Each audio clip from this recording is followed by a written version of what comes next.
So, teaching chess in schools, I understood that the topic was about this, and with a focus on teachers, regular teachers, teaching chess inside schools. First, just a little bit about me. My name is Jesper Hall. I have a background as a more classical chess trainer. I was doing that for 10 years as I'm a FIDE senior trainer, and in the beginning, I was working with talent development, mainly in Sweden and in Norway. I was in charge of Team Sweden and Team Norway, trying to build up like a structure for talent development. But what happened for me was that I realized that if chess is actually going to take the next steps, we need to create like this culture. We need to let chess be part of the society and see that we can actually do something more than just being a game. So in 2007, I realized that what was really needed in Sweden and in many countries in Europe was to develop chess in schools. And that for me means that chess is just a tool to obtain other things. And in 2009, I was employed by the Swedish Chess Federation to build up this structure of chess in schools in Sweden. And since then, this has been my main focus to develop chess as an educational tool. And in 2014, I became the chairman of ECU Education. It was simply like a need for this type of new commission in ECU, the European Chess Union, because so many countries around Europe started with projects connected to chess as an educational tool. So since then, I have been working with this. Well, I have, chess has been with me for my whole life. And I also have quite a lot of experience. I have actually now, I was calculating a bit, but I have given chess instructor courses to over 8,000 teachers, because during 10 years, that was what I mainly did, was going around to schools in Sweden and to different districts, towns, and so on, trying to build up a structure in Sweden, where I'm from. And today in Sweden, we have 1,200 school clubs. I have some experience when it comes to this with teachers and chess as an educational tool in schools. I also, I have 4 kids, but no one plays chess. So you understand, I'm still thinking about what do I do wrong, but I guess everyone is thinking about this when it comes to your own family. Anyway, so first of all, this is a little bit what I was thinking about bringing up today. I will start to introduce you to the outside and in perspective. Then the question is, why chess? Why are we something that is important for schools and for our society's development? Then I will speak a little bit about the teacher's perspective, and I'm happy to hear that we have several teachers in this room with you, so that you can judge if I'm correct or not, and if it is actually correct what I say. Then coming to the question, how to teach chess in schools. And finally, I give you some thoughts. And my idea was that after this presentation, if you like, we could have a discussion, or you could ask me questions, or I also have some other slideshows on different projects I'm working with, if there is anything specific that you would like me to present. I guess not the least Walter, that knows me very well for a long time. Walter has been part of my commission almost since it all started. He knows quite well what different areas and topics I've been working with. Anyway, first of all, my experience from the chess world, not the least, is that what we lack quite often is the outside and in perspective. And what I mean with that is that we should try to see on our game and what we do from the other person's position. Actually, I use this in other areas in life as well. But I think if we have this perspective, suddenly we will realize that we need to have another approach to what we do, and not the least what we offer to different parts of the society. I mean, for example, if we have a pupil, why should they play chess? What is interesting for them? What do they want? And chess instructors and chess trainers, I'm a chess trainer myself, so I know, we normally just take it for granted that chess is a fantastic game. But I can assure you that most pupils and students, they want to come to a chess club, or they want to play chess, or they want to do chess in schools for other reasons, like my friends is there, it's a nice environment, you can offer something with chess that develops other things and so on. So I think it's very important to understand this person that is in front of you and how you should create what is needed to make them interested in what we do. The same for the group. If you have like this group in the classroom with children and so on, what is important to make them find what we do interesting? Again, of course, chess is lovely as a game and to play and so on, but maybe other things is just as important to keep up the interest, and not the least to make them wanted to dig deeper into our game. The same with parents. Normally, again, chess trainers in chess clubs tend to believe that parents come with their children because chess is such an important game. But, I'm a parent, a father of 4 kids. I know that more important is normally, well, this is a really good environment for my kid. My kid come from this training, whatever it is, with a smile on his lips. And I hear from the trainees, it seems serious. Well, everything seems good with his club and so on. There are actually other things that might be more important than the activity itself. And now if we come to the school, to the teachers, why should we give chess to them? And here I can tell you again, it's a big difference if you speak to a principal or if you speak to a teacher. They have different things that they want if they introduce chess at the school. And not the least when we come to sponsors, because I know that every chess federation is trying to find money for what they do. And sponsorship is something that has been discussed. And so far, offering chess as the most fantastic game and so on might not be the thing. But if we say that we can make a change for the society, that chess in schools is something that develop not only the children, but the society and so on, then we have something to put forward in a new way. And I can say that in Sweden, we have tried to get a sponsor for the national teams and so on, always failed, more or less. But suddenly, when we started to promote chess in schools and say that we are actually doing this and this and this, and we reach 40,000 kids with what we do, we started to get interesting. So it's not the activity itself, but it is whom we reach and what we do. Anyway, beside this, that understanding the pupil, the teacher, the school situation, if we come to this with introducing chess in schools, we also need to understand the context. I mean, when I have been giving courses and instructor courses for trainers, I also work with the FIDE Trainers Commission. I've done a lot. I've done working with clubs and giving this kind of courses. Normally you say that it should be like one trainer on maybe 12 kids or something like that. But this is not what it looks like in the schools. It is under other circumstances that this chess training will take place.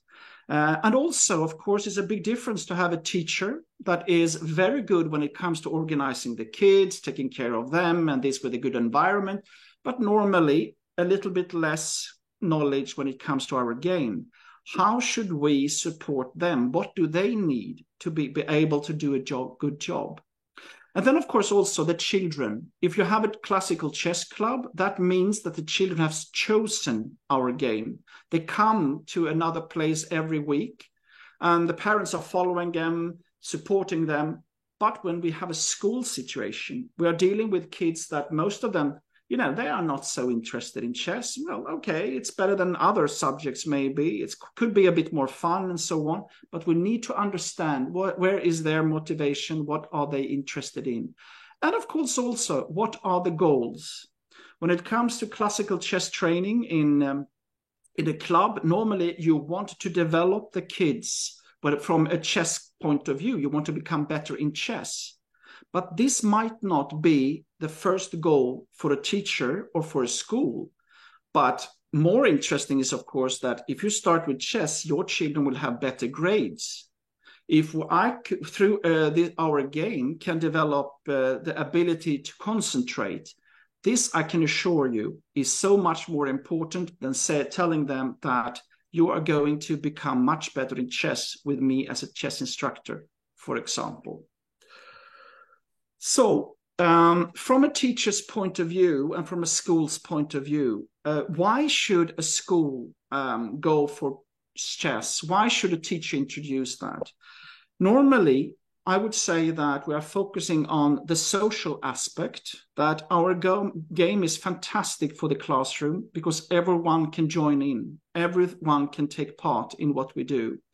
This social aspect should not be underestimated, but in all the surveys I have done through the years, this is the first thing that a teacher will pinpoint, that I can see that all of my children can be joining in to our game. And that is actually amazing, because normally this is a big problem because there are big differences in the group. You have problems with boys and girls and age and physical development, maybe even some diagnosis and so on, that everyone can join in. Then we have this, of course, the intellectual development, that your cognitive skills that will be trained, like I mentioned, the ability to concentrate, logic, mathematics, and so on. These parts are, of course, the things that you normally put forward. But there is actually one thing that I would like you to give to you that has come with my experience, that is that maybe our most important thing with introducing chess in schools is that we open up the door to thinking.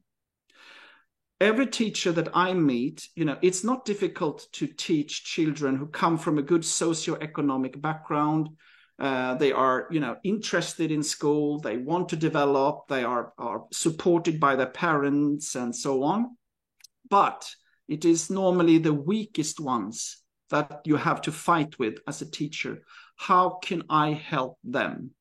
And if we, with our game, can give them the confidence so that you can say to them, well, you can play chess. You're a smart girl, smart boy. Of course you can do mathematics. Come on, I show you. Here you have the coordinate system. Here you can calculate in advance. You can visualize what is about to happen.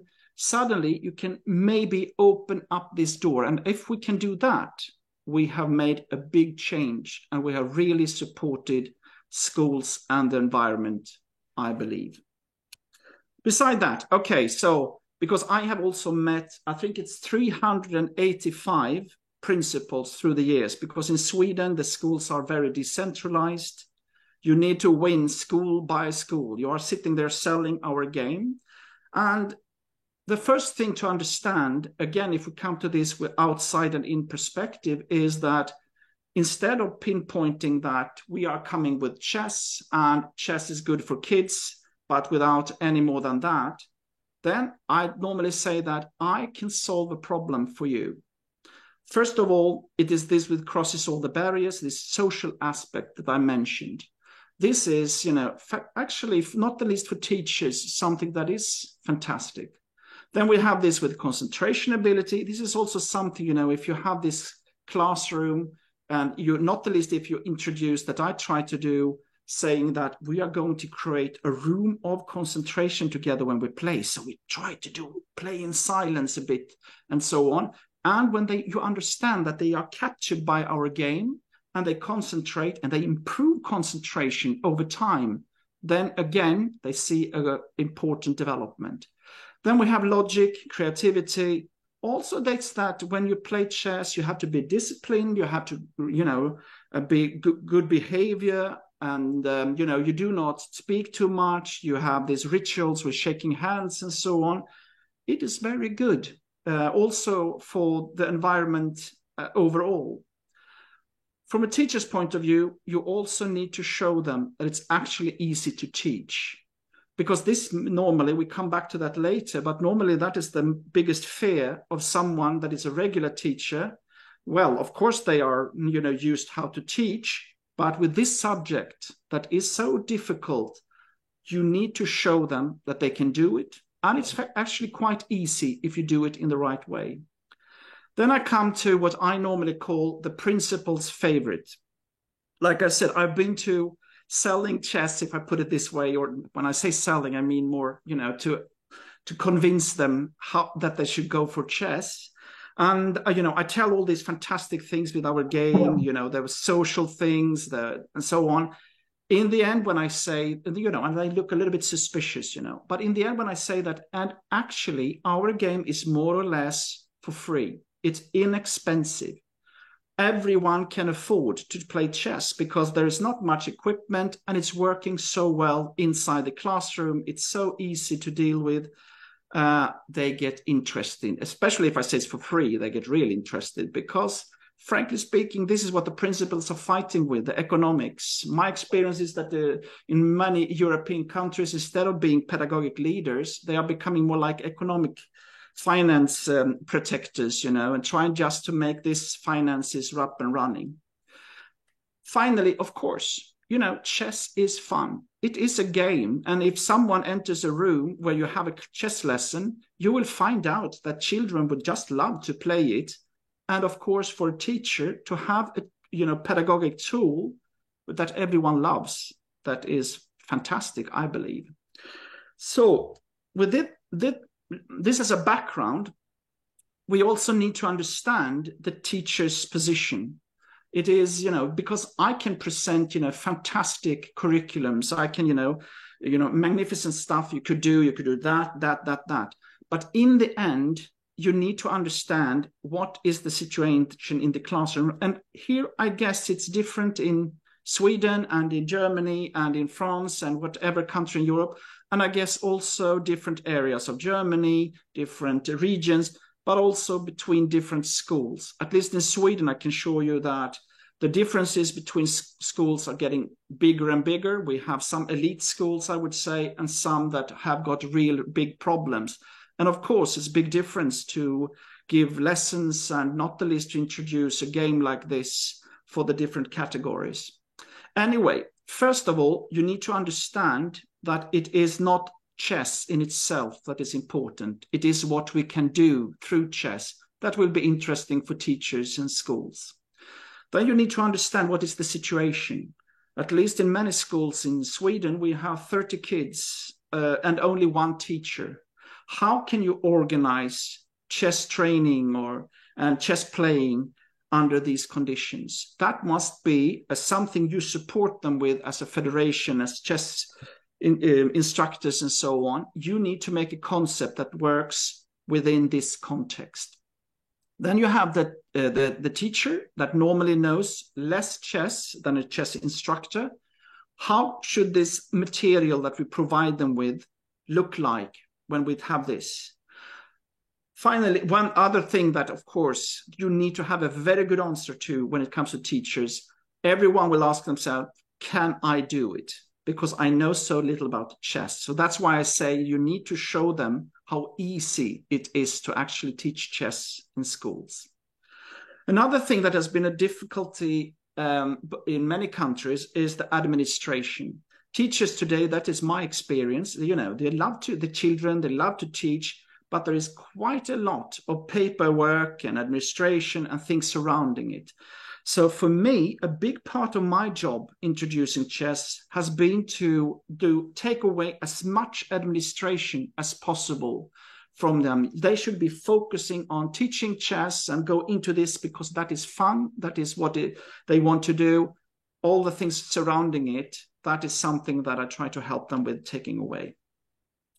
And then again, this with preparation. I have been to actually many of these school conferences in Sweden, where they have presenting new tools for mathematics, new tools for computers, and all kind of subjects. And one mistake that many of those providing this new stuff are doing is that they have fantastic systems.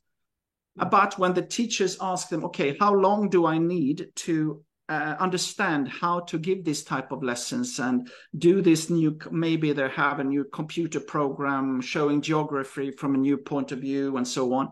Well, it's only 2 weeks. You have to to dig deeper into this one to make it work. And then the teachers say, but how could I ever get too weak to get deeper into something like that in a subject? No, the reality is that the preparation time is normally very little.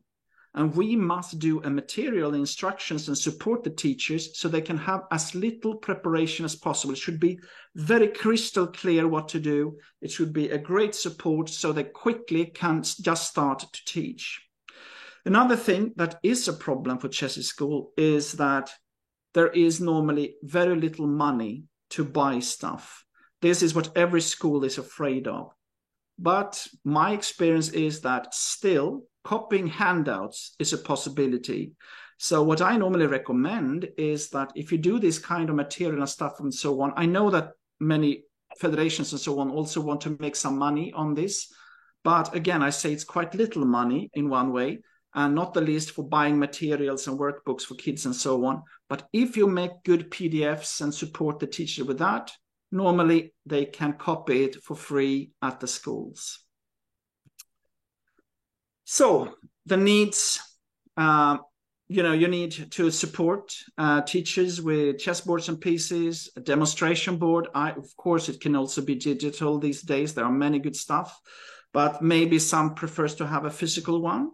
There should be a teacher's handbook. This is very important to support them with. Again, of course, it could be online. It doesn't have to be a physical one, but both is normally quite good.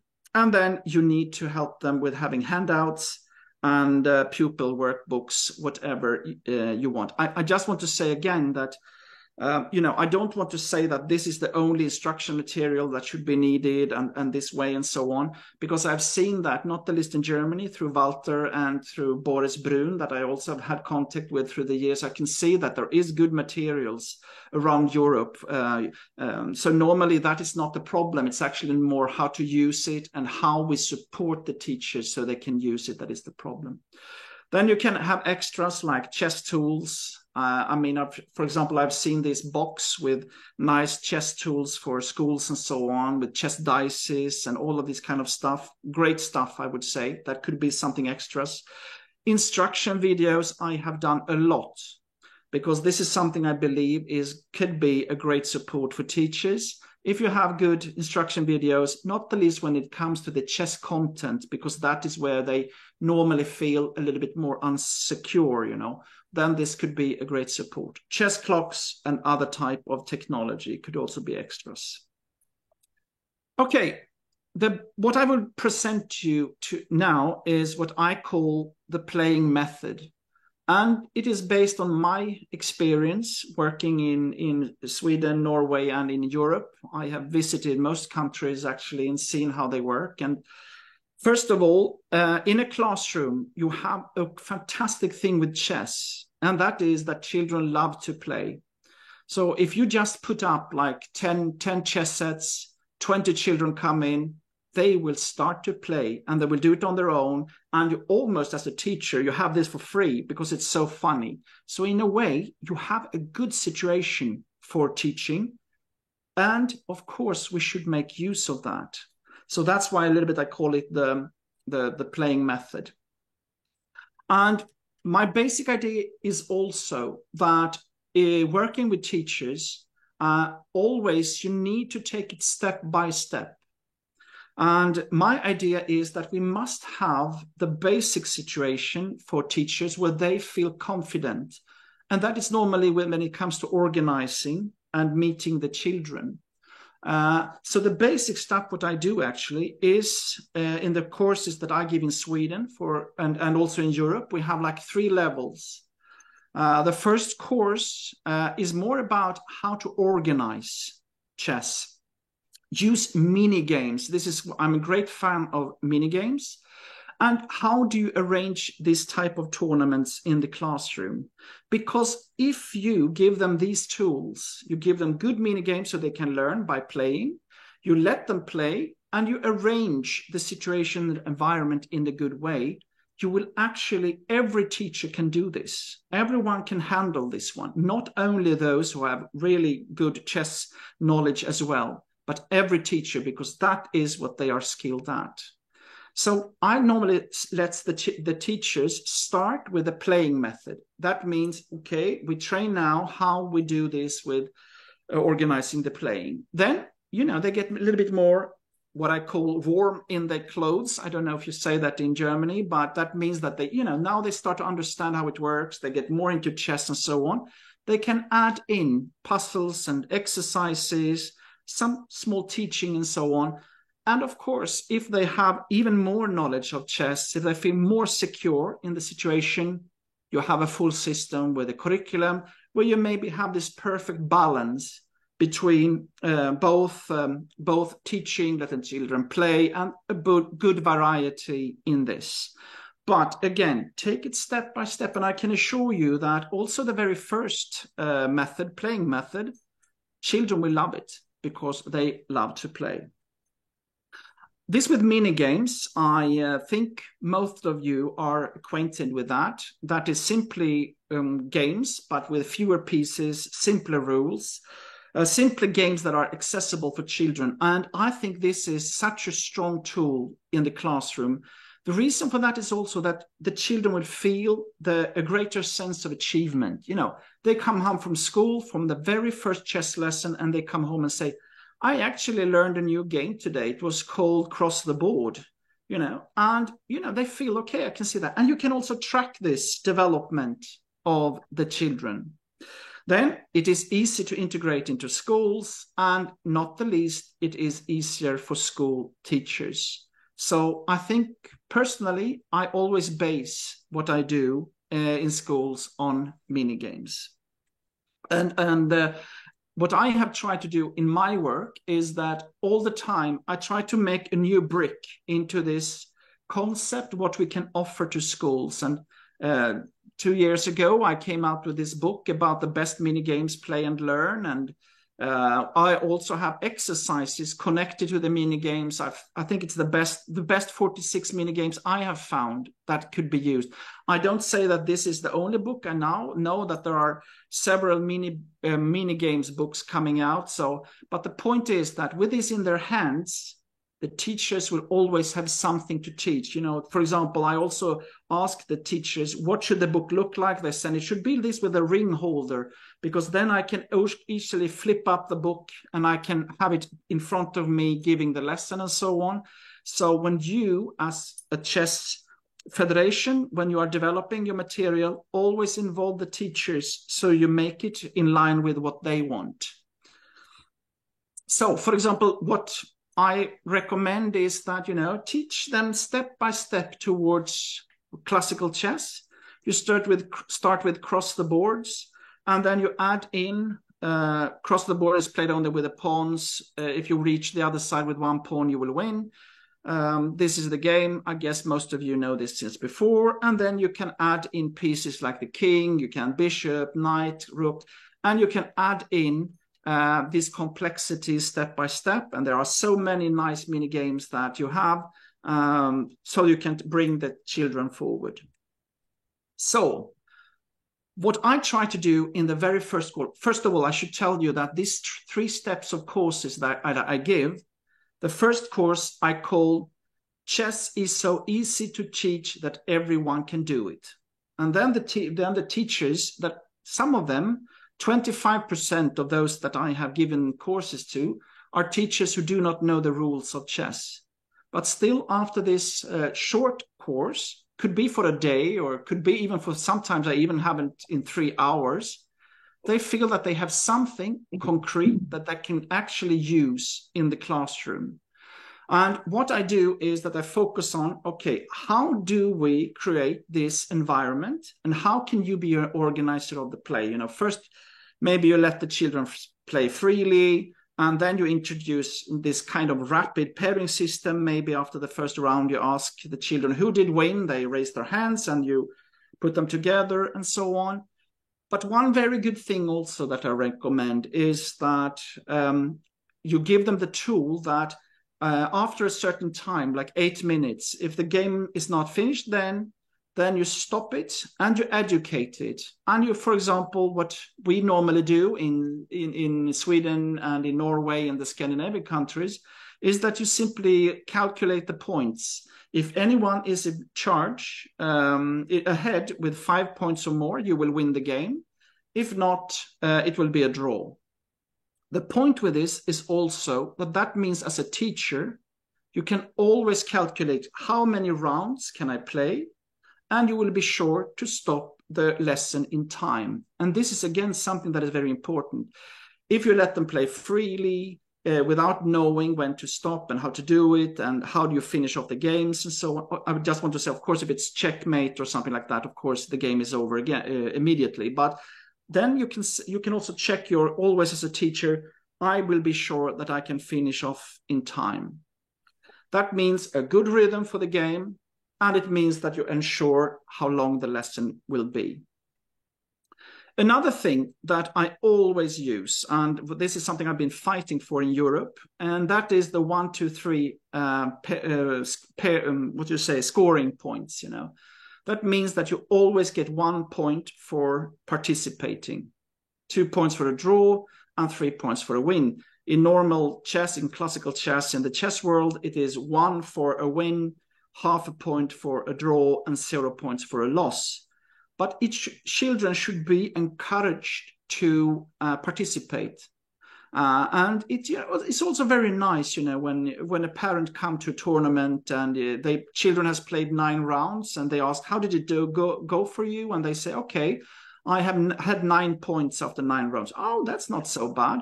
But if you say 0 points, not so funny. I know it's just a little bit of a trick with words, but still I can assure you it works. So we have this kind of mini games, cross the board with kings, like step by step. But then, of course, also there are the possibility to practice, like bishop versus pawn, 3 pawns game, and so on. So there are also, you can concentrate on different parts of our games, so you ensure that they actually learn how the pieces move. So first of all, then, how to stop the games, how to get a good rhythm, that is one part. The second is, of course, to make a good pairing system.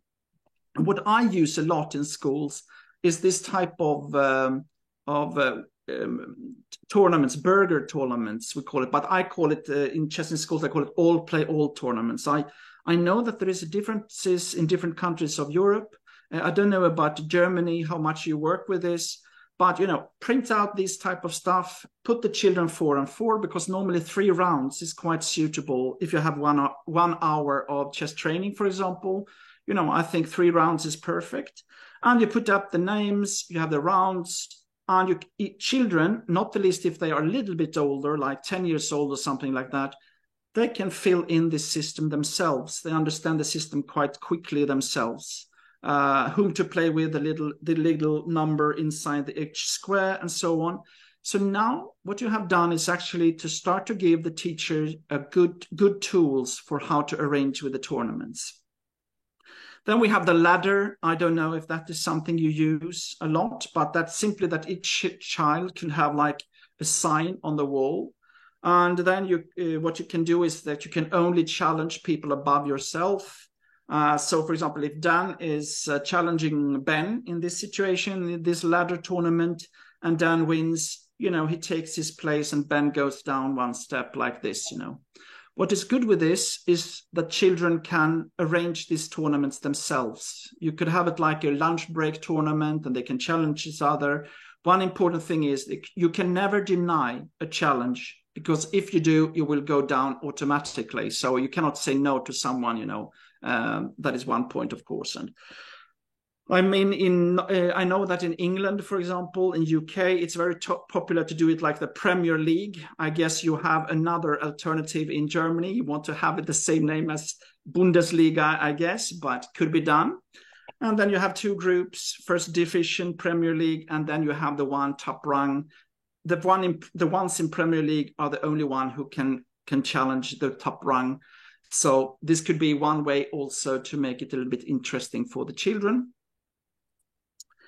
One thing that I do the very first lesson when I do these courses for teachers and also for instructors actually, is to say that a very important thing is to create good rules, to create this good environment. And it's so interesting because many schools in Sweden, I said we had 1,200 school clubs, many are using these rules for all subjects. So that we have like posters they can print out and put up on the wall. And they say they use it. So they say they use it for all kind of subjects. And that is that you should play quietly when you should, to be able to create this room of concentration. You should start at the same time. It's the teacher who says when to start. I think that this ritual, shaking hands to say hello before the game and say thank you afterwards, this is such a nice ritual that most schools, parents and teachers really enjoy. It's a way to learn this with sportsmanship and so on. So touched piece, if you touch a piece, you have to move it. If you dropped piece, it's called in English, but remove your finger, end of move. And then after the game, you put up the pieces to see that anyone is there. This, if you establish this the very first lesson, everyone has to follow it. And I think this will create a very good atmosphere normally so that you can actually start teaching. Otherwise, it might be chaos. And if it is chaos, it's not so easy to take the children back into a good situation. Another thing that I think is important to give a little bit of thought about is just how to plan the room. And that is first the game-free area where you start and end, demonstration board where the teacher is, and the playing area. Maybe in a classroom, it is not possible to have one area where you have no chess sets up and so on. Then I normally start the lessons without having any chess sets on the boards. Because if you put up the pieces in the playing area, as you can see on this picture, children will start to play and they will not listen to you. So it is a way to get their attention simply. That is the idea with this, to have a game-free area. But also, if you can afford to have a place that is a game-free area, this could also be a nice place to have extra exercises and so on. If someone is finishing their games quickly, you could say, okay, I have some extra stuff for you here at the game-free area, so that they can continue to do stuff while they are waiting for the others to be ready with their games. Another thing is that if you work this way, that you create like these tournaments, you let them play, they are themselves are playing and so on. What is nice to see is that actually ideas will be spread within the group. Not the least if you encourage this type of teaching and learning from each other. And what I try to do is to find the teachable moments. Of course, I'm a chess player, so okay, I remember more or less all positions that I see. So after a game that children has played, I can say, take a look at this position. This was from your game, and I put up the position where they missed something or so. And this is a good teachable moment because they've just played the game, and then they can try to solve it one more time. But also, as you can try to coach them a bit when you find the teachable moments. And with that, a chess teacher will be more like a facilitator of ideas rather than the strict one giving over all the knowledge, but actually supporting them to discover things themselves. Okay, so another thing is, of course, to have a good rhythm and, to have a routine of how everything works. That's why I normally say that start and close the lesson in the game-free area. Then there will be some instruction on the demonstration board. Then maybe you have some handouts, solve exercises, and then play games, this type of different tournaments. And if you follow this one, you're already at the next level. Now we're not on this playing method anymore. We are actually reaching up to probably something like chess. I called it Chess Plus method, we called it, because you're adding in exercises and teaching and so on before you reach the highest level. But this is something that could be a good structure. Of course, routine, you also need some mix, of course, sometimes a surprise where you break this ritual and routine. Personally, I have normally 2 or 3 goals when I do a chess lesson. I'm always thinking about them when I do that. First of all, it is important that they have fun. when I say fun, it could also be to keep them motivated, might be a better word than fun. But this is my first priority goal, so that they find out how nice it is with chess, because that will also give them a driving force to come back, to learn, but maybe also to play at home or play on breaks and so on. And then, of course, when it comes to chess in schools, I want them to develop both socially and intellectually. So I try to give thoughts about how this can be done in each lesson. Finally, I have one goal that might not be so common among chess instructors and chess teachers, and that is I try to stimulate them to play or study chess outside school. And this, it doesn't need to be homework, even though it could be, that you give them some exercises and so on. Could also be like, okay, till next week, let's have a competition. Who can play against most of your relatives till the next lesson? Or maybe, do you know how many chess books it is at your library? And they go to the library, look for chess books, and maybe they borrow something like some book or something like that. Do you know that there is a live stream? You can follow the European Championship, Team Championship now in Budva in Montenegro, and you can have commentators explaining what is happening. Maybe, it's on too high level, but anyway, this type of ideas that will, capture them, so they actually start to play at home, because everyone knows if you want to develop, you need to have an interest yourself. And if you're eager to learn and you do it on your own, it's a fantastic resource for development.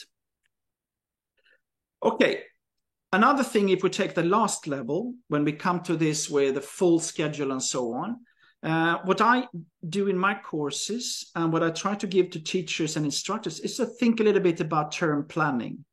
Because, it's this with a mix of routine and variety, so that the children will understand how this works with chess in schools. This is the rules, how we behave against each other. Normally we always gather in the game-free area. We do like this. But then, of course, maybe there should be a surprise, like a quiz, like something completely different sometimes, and so on. Then maybe you will have a match against another school. You're arranging some kind of tournament or something like that. That can also be something that you can have like a goal for the training that you give. Of course, you should think about what curriculum to do, what the different steps should be. But another thing that I also think is important is to have a good start also of the term, so they get excited from the very beginning, to think about how can we make it exciting in the very start, because then they will be with you. And finally, a good ending. For example, I always, when I do teaching at schools and I have them for like 20 lessons or 15 lessons, the last time I always make a chess party. Normally I bake a cake with black and white squares, so, like a chess cake. And one very good thing I also try to do is to invite the parents. So then maybe you have a match, children against parents. And the good thing and you serve these cakes and you have a nice time together. The good thing with that is also that the children will feel I will show my parents that I have learned something. I want to win against them and so on. The parents will be impressed. Oh, this chess is very good for my kid. I can see how much they have learned, and they come and have a good time and they see the good environment. A good ending is also very important. Okay, finally, a little bit, some of my thoughts when it comes to this with teachers and so on. Like I said, when it comes to the teachers' courses, you need to also understand you cannot give teachers too much at the same time. They need to be able to take it step by step. So that's why I also say that the first thing is that every teacher is afraid, I'm not saying every teacher, but many teachers are afraid for chess. How will I be able to teach it? That is the main question everyone will have.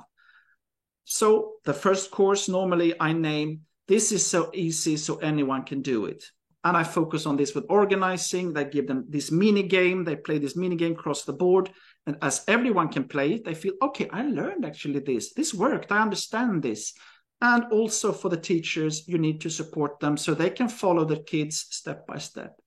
Second course, I normally call It Is Easy to Teach, but with a little bit of teaching you, the children, it can become even better.